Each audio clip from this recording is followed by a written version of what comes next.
I thought that post-traumatic growth was something that was really pertinent to explore right now because there's a lot of conversation in the general cultural zeitgeist about trauma and, how does it show up in our bodies? How does it impact our health, our mental health, our physical health, as well as how does it impact our relationships? But I realize that very seldom do we have a conversation about how trauma can be absolutely pivotal to our ability to grow our skills in being adaptive, in being resilient, and in, really coming alive to new potentialities for the ways that we have to be in relationship with ourselves. And I know that it's definitely unusual to put like a positive spin on trauma, but this is something that I'm really hoping that we can explore the textures and the complexities of today so that we can see if, in fact, in our own experience, we think that this is within our own capacity. So the flow that I have for today is we're going to start out with a little bit of mindful movement just to connect with our bodies and our breaths. So Gia and Sam, I know you guys are driving, and so maybe that mindful movement isn't going to be the best choice for you guys. But if you are in an area where, you can just kind of like stretch your arms out to the side of you, we're not going to be doing anything that's like yoga or anything per se. So that's about the amount of space and room that you'll need is just to stretch your arms out to either side of you. From there, we'll be moving directly into a compassion meditation and a brief reading about the breath and the sound of God. And then I have a very brief presentation for you that is about post-traumatic growth and trauma. If you would be interested, there will be the opportunity to have a journaling exercise. So if you need to take a moment to go and get a notebook or just a piece of paper, something to write your thoughts down on, if that's what you would be open to, you can go ahead and take a moment to do that now. And then we will move into what I call a growth meditation. And from there, we will have the opportunity to mindfully share with one another about our experiences. And then there will be a closing reading, a closing offering. So for those of you who, it feels just like safer to have your cameras off, that is absolutely an option. But for those of you who want to share your beautiful faces, that's always welcome here. And so let's move right into some mindful movement together, just making sure that you're in a comfortable, seated, standing, lying down position, however it is that you really want to connect and move with the earth. And perhaps we might find it to be compassionate to start this out by placing one hand on the top of our hearts and the other hand on our bellies. You don't necessarily have to close the eyes here, although that's an option. But let's take 5 deep breaths at our own pace and rhythm, with the intention that with every single inhale and exhale, that we connect with the heart of our compassion and our intuition.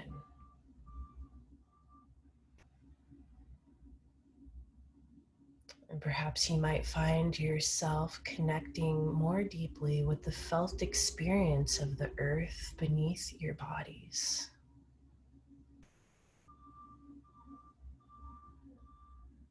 Just feeling into the rising and falling of the chest, and if it's available to you, see if you can relax the belly.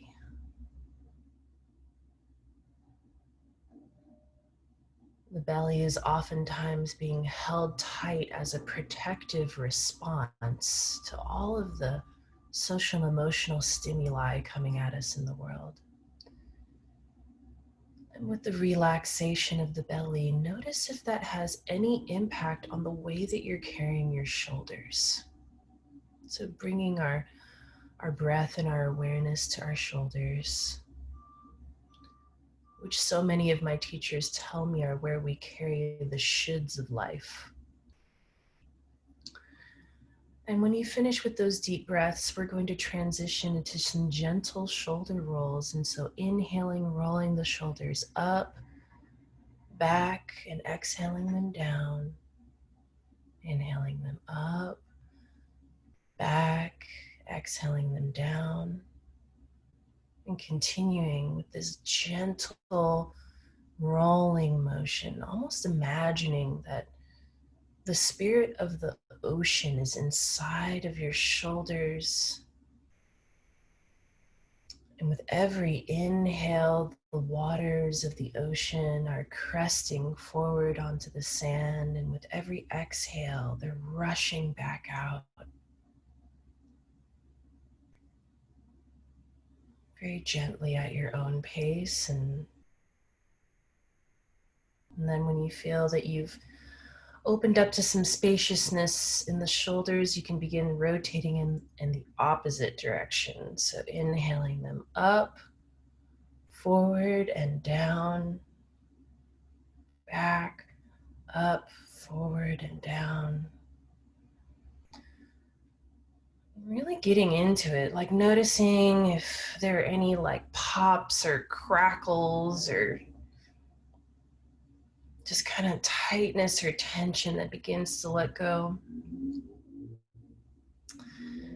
And then if it feels good, we can kind of start to, bring our hands, and I'm going to kind of demonstrate this. We're going to inhale the hands up toward the screen and just pause for a moment as though you can feel everyone in this community, and then circle them back around on the exhale. So inhaling them up, forward toward the screen, connecting with the community, exhaling them back and down, and continuing at your own pace.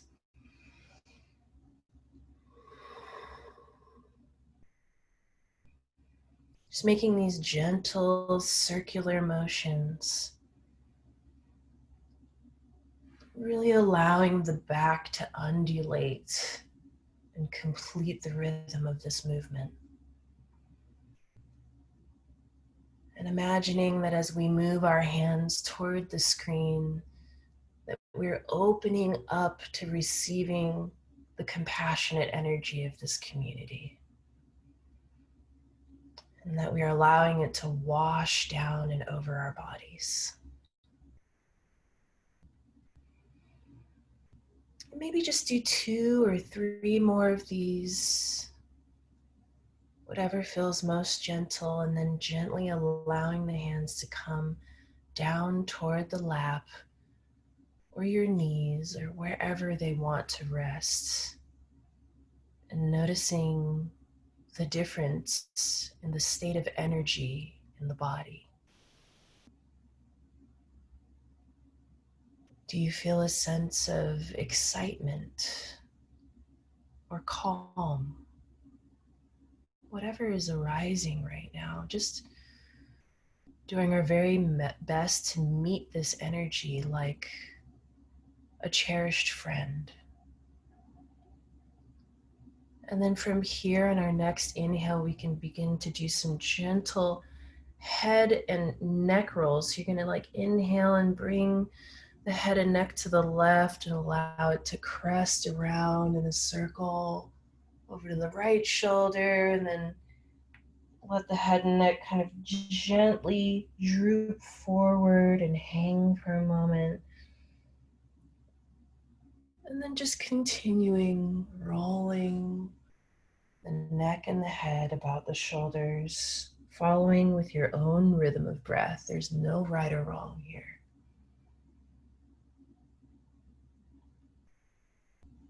Maybe just inviting the intention of compassionate relaxation into the muscles of the neck and the shoulders.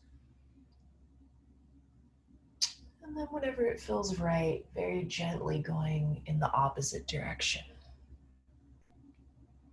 Ooh, well, I really hear a lot of pops and cracks in my neck. I really needed that. Mm. whenever you're ready, coming back to a place of stillness with eyes either in a soft gaze with the eyelids halfway lowered or closed, and just noticing, what have you been carrying in the muscles of the neck for this week?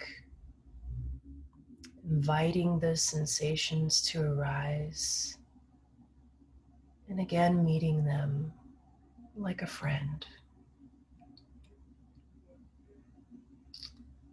And then lastly, we're going to lift our arms up into the air, and we're going to start with some very gentle wrist rotations, following in with our slow rhythmic breaths. And really, you can allow yourself to get creative here. If it feels good, you can go as fast or as slow as you want to, or if you're feeling really settled into the beginning of a meditation practice, you can remain still. Just allowing yourself to move the hands and the wrists, and maybe they begin to make a spiraling motion, and you can extend the arms out to either side. Really get the shoulders into it.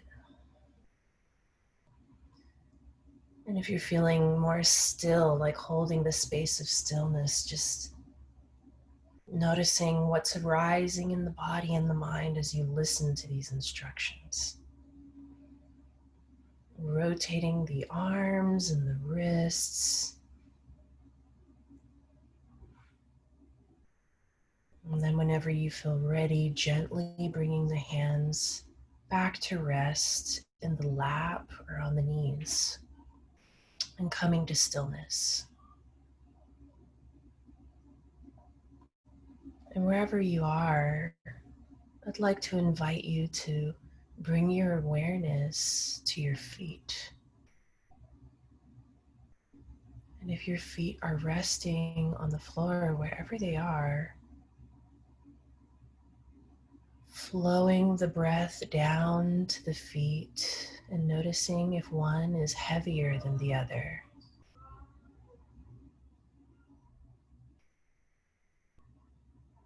Noticing if maybe you are clenching the muscles of one foot more than the other, and seeing if we can direct the breath to compassionately open some relaxation in the muscles of the feet.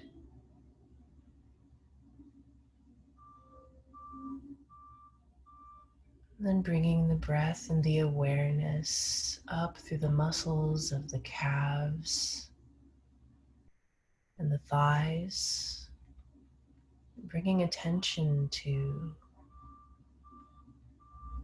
how it is that we have been held by them upright on this earth.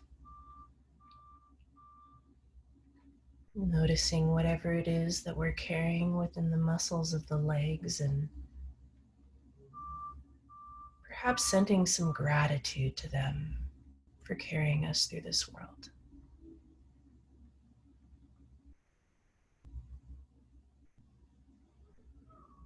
Inviting in any sounds that are in the room with you right now, allowing them to flow through your awareness uninhibited. And then bringing our compassionate awareness to the muscles of the belly again.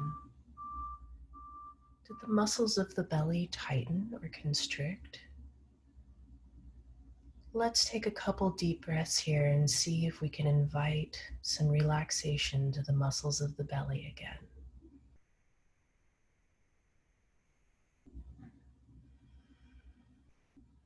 And as we begin to slowly open up to some spaciousness and relaxation in the belly, I invite you to bring to mind the image of a person or a place or an animal or even an object for whom it makes you feel completely safe and loved. A person, place, object, or animal around whom you feel seen, safe, and loved. Whatever this place is or whatever this being may be, inviting them into your practice to share the space with you. And noticing how the energy that you're carrying in your belly may shift a bit when we deliberately connect with this place of safety in ourselves.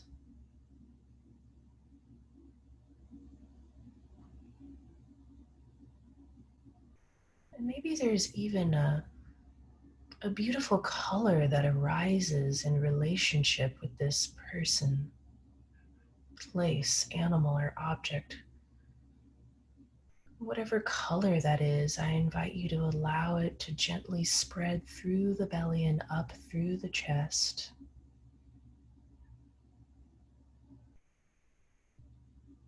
Maybe from there it begins to flow through the shoulders, this color, whatever it is, this healing color that represents safety and belonging to you. And allowing that color to gently crest down through the arms and the fingertips, flowing up through the muscles of the throat, which we use so much to express ourselves every day. Seeing if this color allows us to relax the muscles of the throat, flowing this energy of safety to the muscles of the jaw and the cheeks, up along the forehead, and then finally cresting up through the crown of the head, connecting us with the heavens above.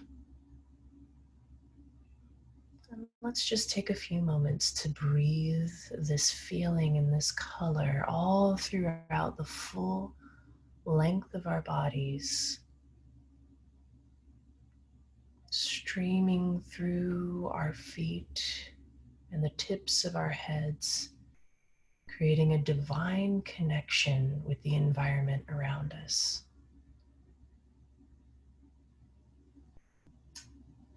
And as you continue to breathe this color and this feeling of compassion and safety through your body, I'd like to share a reading with you. And as I share this, I invite you to see where these words land inside of the body.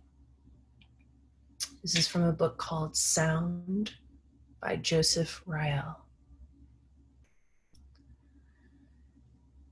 In the beginning, according to the creation story, there was nothing. All was complete blankness. This nothingness wanted to bring itself into awareness to know itself. Then, life was created by Wa-Ma-Chi, which is the Tiwa name for God, and it means breath, matter, and movement. The breath is the inspiration in matter that brings all concreteness or form into existence via movement. Really, only one thing exists, and that is the breath of God in a state of movement, creating the vibration of matter. When the Supreme Being breathed into the space of nothing, this created intent. This intent was divine calling, divine longing, creating matter in movement toward a particular direction. The word for intent in Tiwa is poche. Po is blowing breath, and che means eyes. Poche then literally means blowing breath with eyes that see. With intent, or poche, perceptual reality was created. In this creation time, the great mystery breathed into this nothingness and created the intent, the blowing breath with eyes that see, or perceptual reality. The intent was an integral part of heart. There was then the heart center, what we would know later as truth. And this heart center was connected to purity. And this purity was connected to beauty. And this beauty would bond all things.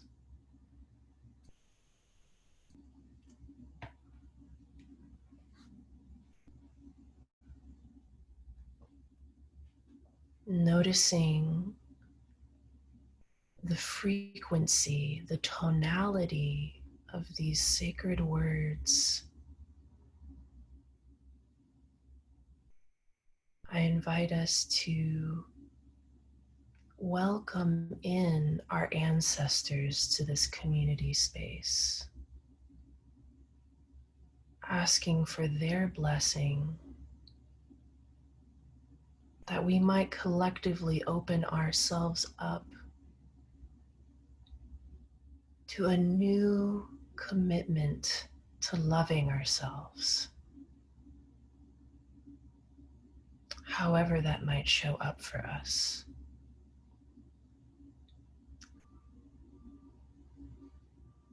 And whenever you feel inclined, just gently beginning to open up the eyes without staring, just allowing the colors and textures of the room that you're in to slowly flood into your awareness.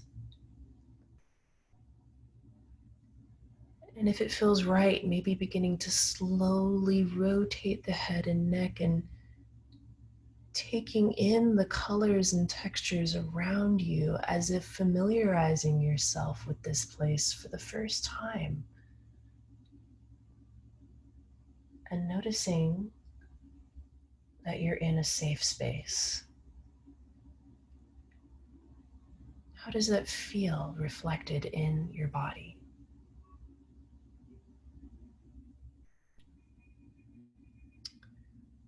So I have a very brief presentation that I'd love to share with you all, and I hope this isn't clunky. I'm still getting used to this whole sharing of my screen phenomenon on Zoom. Some of you may prefer to keep the eyes closed still as I present this information. There is no need to read it. If you would prefer to read it, then it is there on your screen for you to access. This is really more about taking this information into the energy of the heart center and the center of intuition in the belly, and asking yourself, how does this resonate with me? So this information comes from Peter Levine's book, Waking the Tiger. And he says, if you are experiencing strange symptoms that no one seems to be able to explain, they could be arising from a traumatic reaction to a past event that you may not even remember. You are not alone. You are not crazy. There is even a rational explanation for what is happening to you. You have not been irreversibly damaged, and it is possible to diminish or even eliminate your symptoms. In trauma, we know that the mind becomes profoundly altered. These remarkable mechanisms, or dissociation and denial, allow us to navigate through these critical periods, hopefully waiting for a safe time and place for these altered states to wear off. It's my sincerest hope that we can experience just a touch into what it means to gather in a safe time and place together with each other.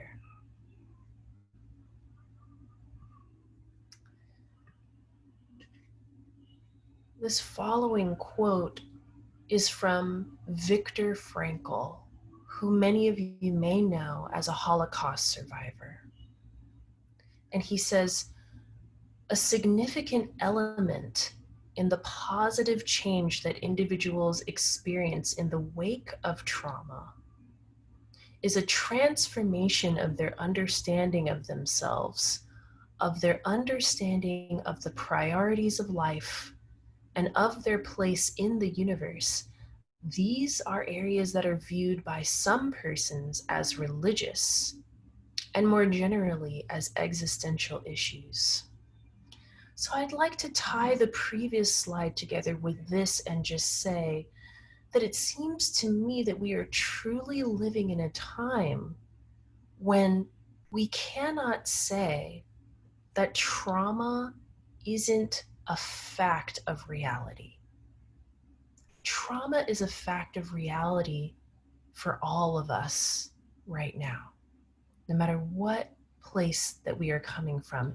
And particularly, if we feel deeply connected and compassionate to the suffering of other people, then we have learned that this pandemic, this COVID situation has really exacerbated the suffering of many people for a variety of reasons.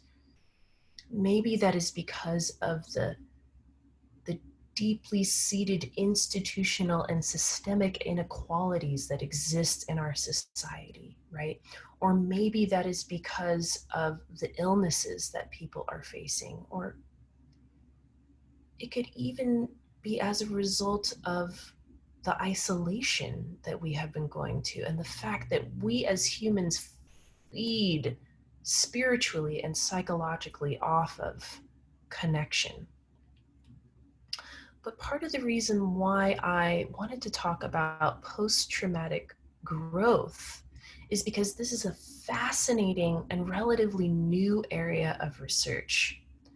Scientists in the field of positive psychology discuss post-traumatic growth as the expansion of our capacities that comes not through avoiding trauma, not through living a life that is just somehow coasting along and filled with perpetual well-being, but rather through cultivating a relationship of compassionate adaptability and resilience.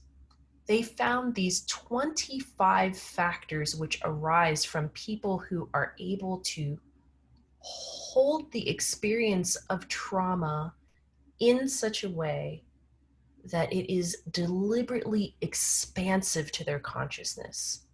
So they found that people who go through traumatic experiences and grow through it exhibit these qualities. They have a greater sense of harmony with the world. They're more connected with existence. They're better able to face questions about life and death. They have greater clarity about life's meaning.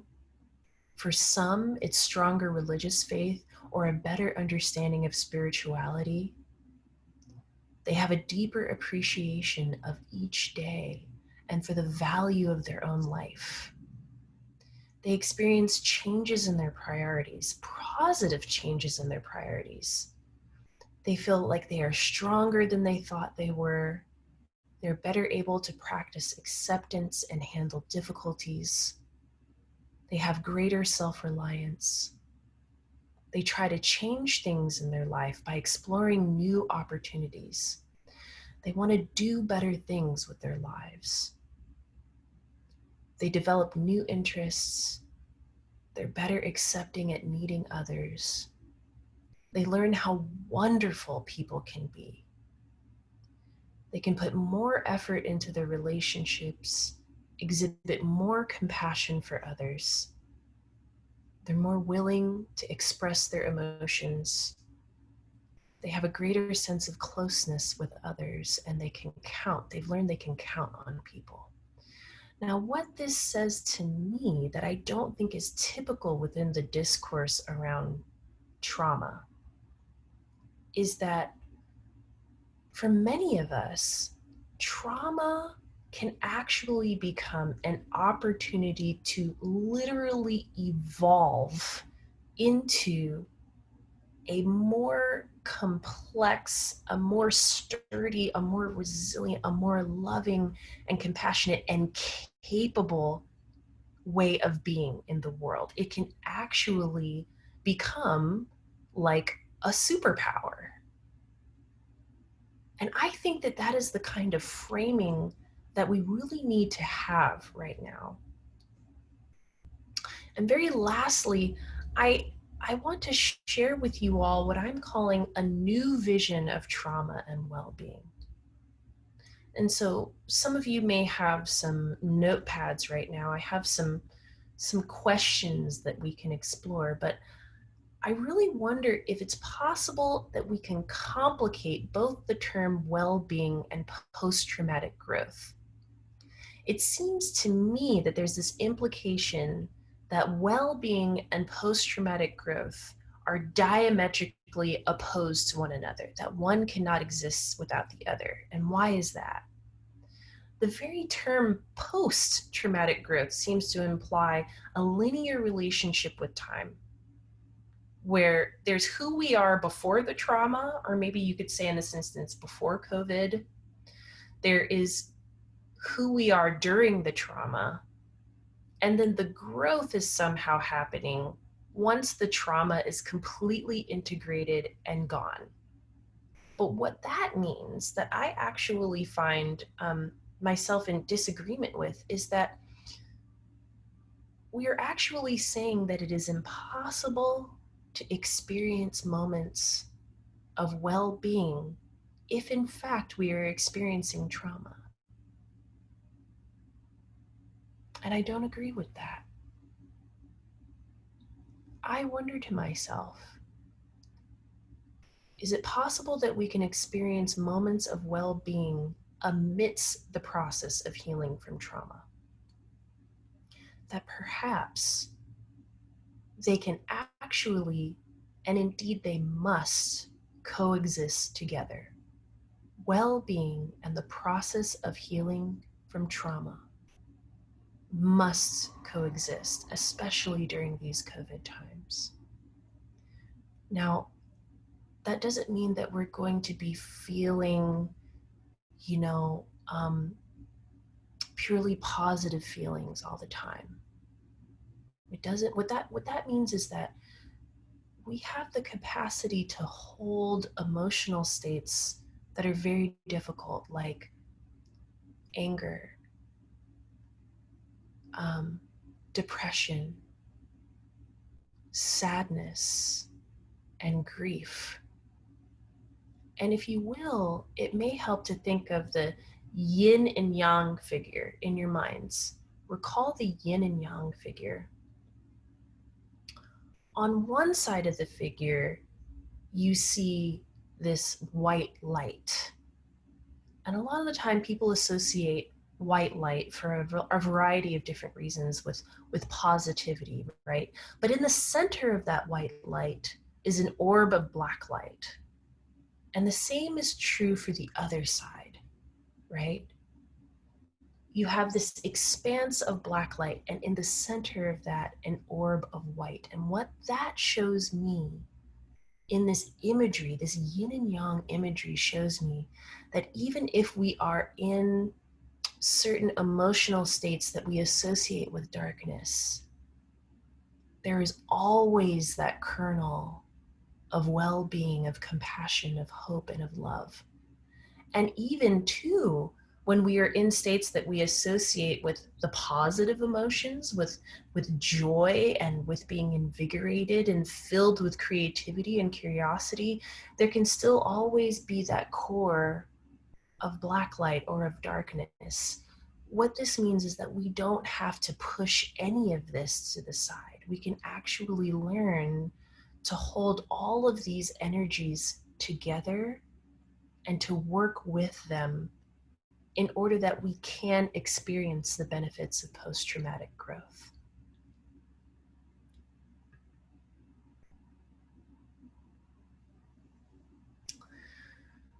So at this point, I would love to invite any of you who brought notebooks with you, if you would like to do a little bit of journaling for just a couple of minutes, just exploring this idea. What would it mean to you to experience post-traumatic growth? What would it mean to you to cultivate the capacity to know that you always have access to well-being, no matter the heaviness or the darkness that you may be experiencing in life? What does that mean to you? Let's take a couple of minutes for those of you who'd like to write and journal.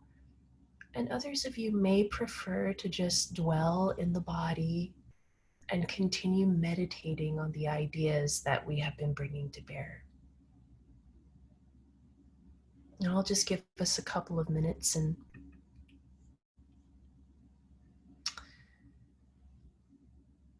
just sort of dwell in the silence with you as you're journaling.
You can feel free to write as much or as little as you like. Some of you may want to doodle. There may be only a couple of words that come to mind.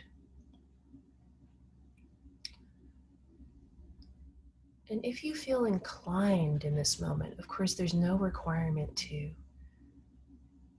But if anyone would like to share any thoughts or ideas or a simple word that came to mind, you can either turn your camera on and raise a hand at me, or there's the option of just writing out a word or two or a sentence, anything that it was that's been arising in your heart from this practice in the chat box.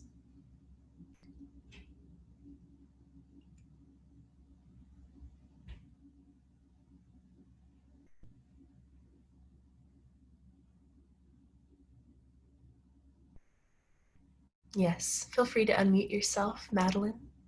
Hi, my name is Madeline. Can you hear me? Absolutely. Hi, great. So the first thing I thought of, and I completely agree that we can go through this growth and also cultivate well-being. I think it's necessary to have the two together. And what I wrote was, I think cultivating a deep-seated awareness of how I'm breathing and feeling in this present moment. And in yoga, we teach a lot about having a non-attachment and a non-judgment to those emotions and feelings, and remembering that we are much more as a whole of what we're experiencing at this time. So remembering that there's an end to it. So everything's temporary and everything's in a flux. So Mm. just remembering those things as I continue to grow and cultivate more well-being. Yes, yes, thank you so much. That is Mhm. such rich wisdom. Thank you. I really appreciate you sharing that. Thank you.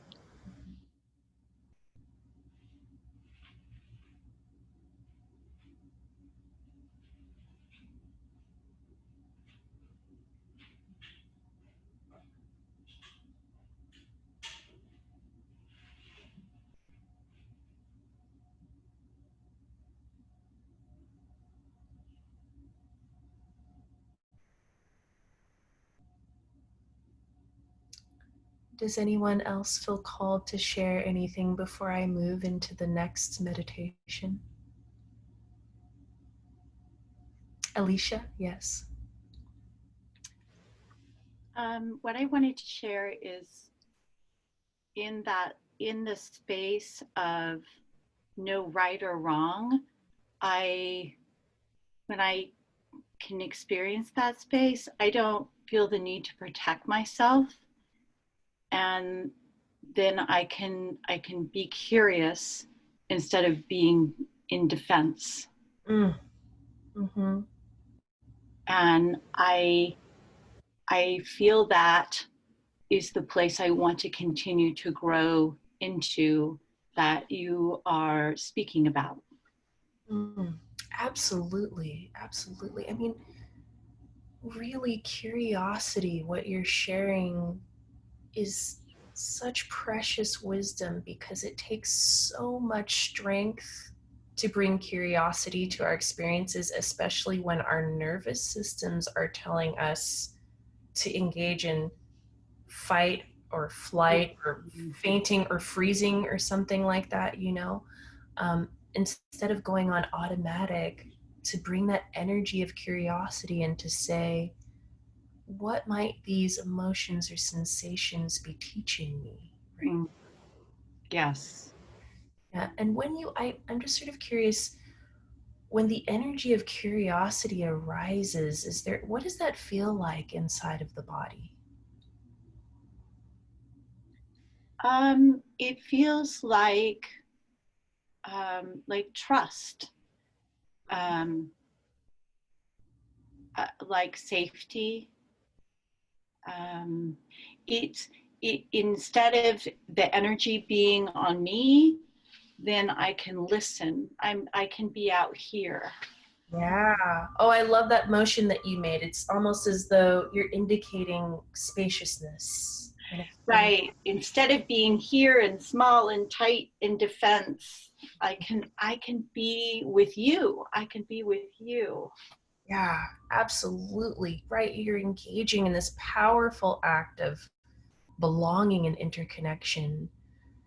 And I just imagine that if in those moments, because we're all living in kind of, closer quarters right now, if in those moments of conflict that inevitably arise, if we can return back to the body and the breath and this power of curiosity Mm, and the non-attachment that Madeline brought up, what impact would that have in the space of our relationships, right? Or maybe we can shift out of this reactivity, the cycles of reactivity, right, that arise from unconscious patterning and the conditioned mind. And we can shift more into this spaciousness and this intimacy of the being with the moment with the other person. I so appreciate what you had to share with us. thank you so much for all you have shared. Thank Beautiful. you. Thank you. So I think now we'll shift into our final meditation practice with one another and just kind of integrate some of the concepts that we've been exploring today. Some of you may want to come into a seated meditation, and others of you may feel like lying down in order to really feel that full-bodied connection with the earth. Wherever you are, beginning to connect with the breath as it's flowing through the body, and perhaps it may feel compassionate to begin to elongate the breath.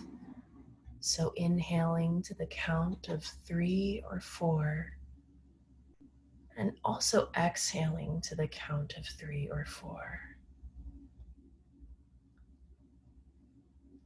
Inhaling 1, 2, 3, 4. Exhaling 1, 2, 3, 4.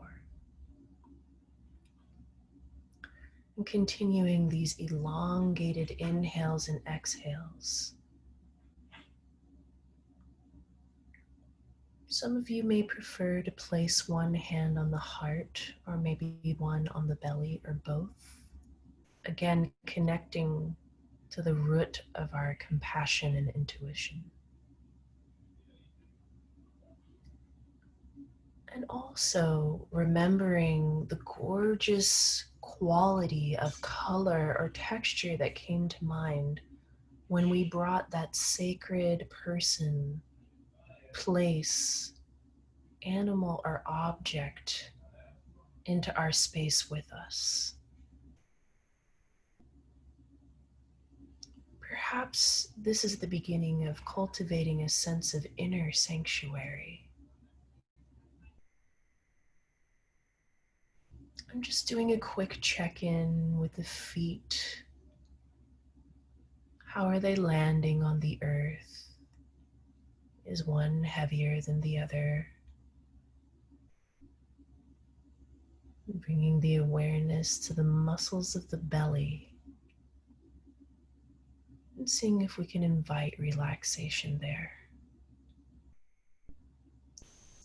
And traveling up to the shoulders, seeing if one is higher than the other, and if in just noticing that, they adjust themselves. Isn't it wonderful, the body's innate intelligence? Bringing the awareness now to the very back of the skull. One of my very dear friends, Rashid, is on this call, and he has been talking about something I find so healing, this idea that we don't have to try to love, but rather we can rest in our own awareness.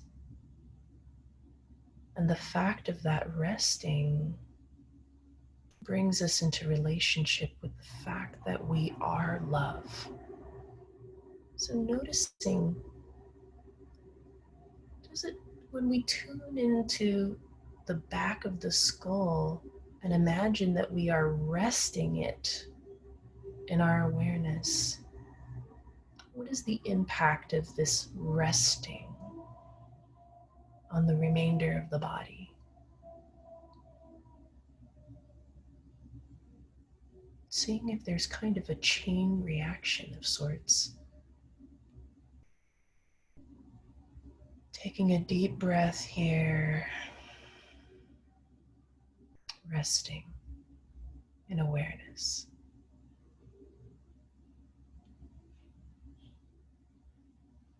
And with your next inhale, noticing how you're carrying the muscles of the face, which often form a mask which we show the world. Seeing if we can let go of that mask just a little.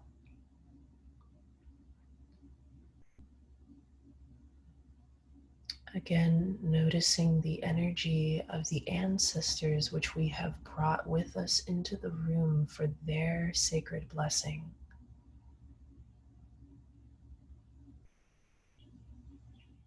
And that wonderful light of safety and belonging cresting out through the top of the head.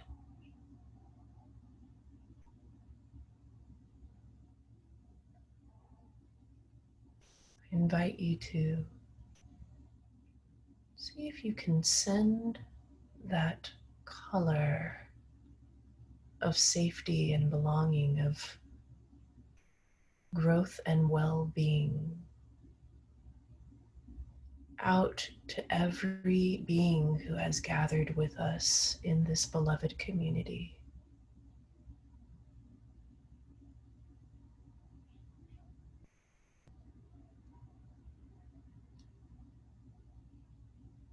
What does it feel like when we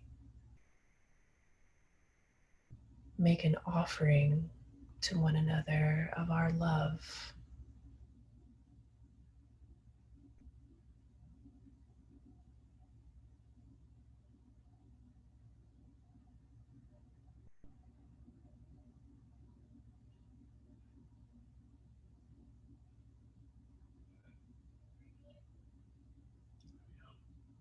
Just as much as we may have been experiencing collective trauma, the invitation is always there to embody collective healing.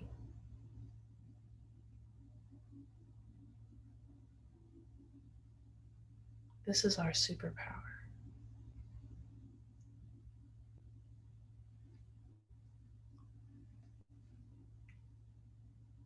So I would like to end this meditation today with a reading from the same book.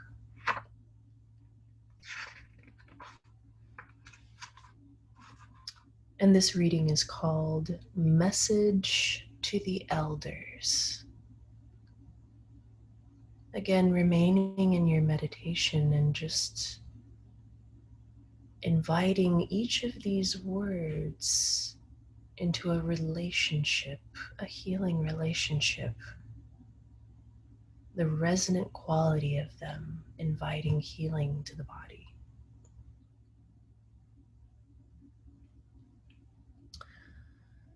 I believe that it is now time for the elders all over the world to talk to their people and instruct them. As elders, we have more responsibility. A responsibility to talk about the sacredness of the earth and the sacredness of the people on the earth. One of our journeys is to help the people as they walk on Mother Earth. Mother Earth is our land, and she belongs to us because we are her children. She belongs to us, and we belong to her. So we can take care of her the way she has been taking care of us.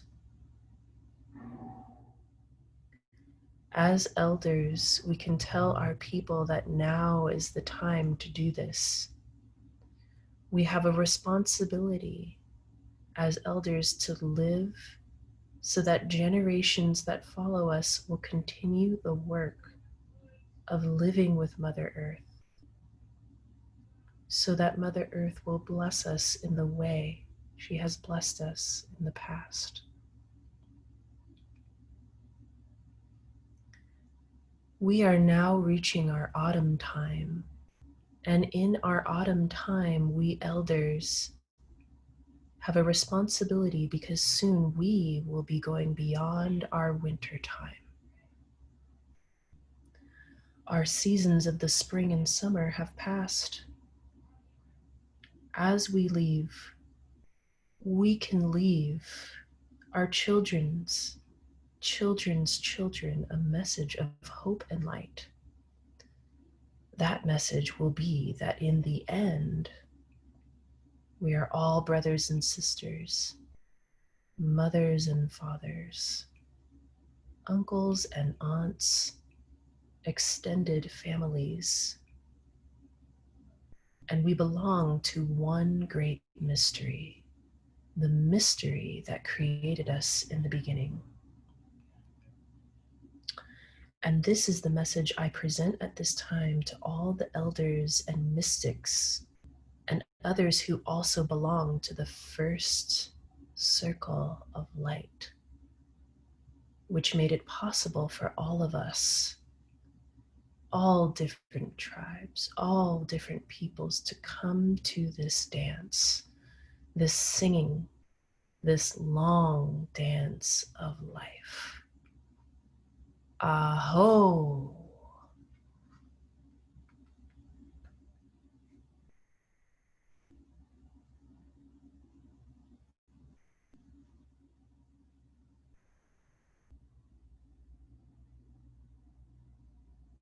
I can feel the interconnectedness of this group, and I really cherish that.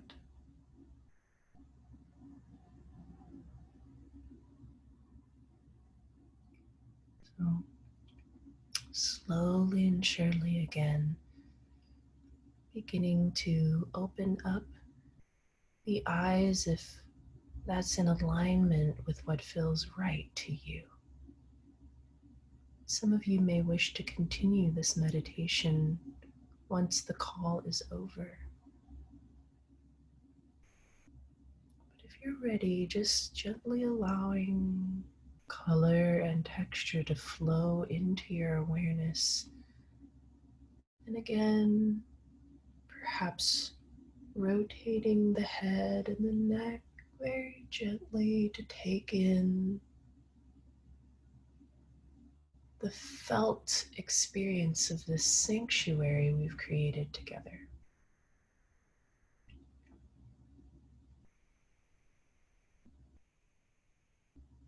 Noticing the difference between how the body feels now and what you carried with you to this practice.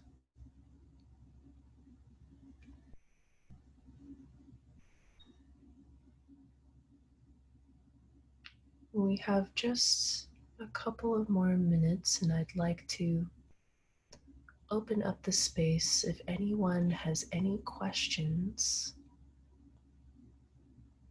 or anything that they'd like to share before we end this time together.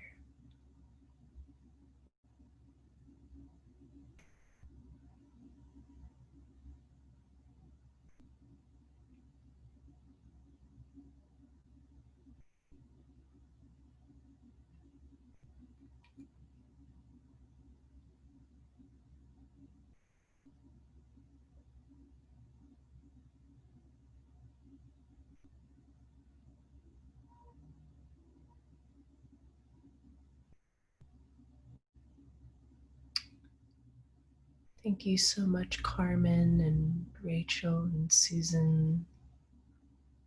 Thank you to everyone, Jan, who came today. And one announcement that I would like to make is that next Wednesday on the 27th, I will be in conversation with Dr. Peter Levine, who wrote the book Waking the Tiger.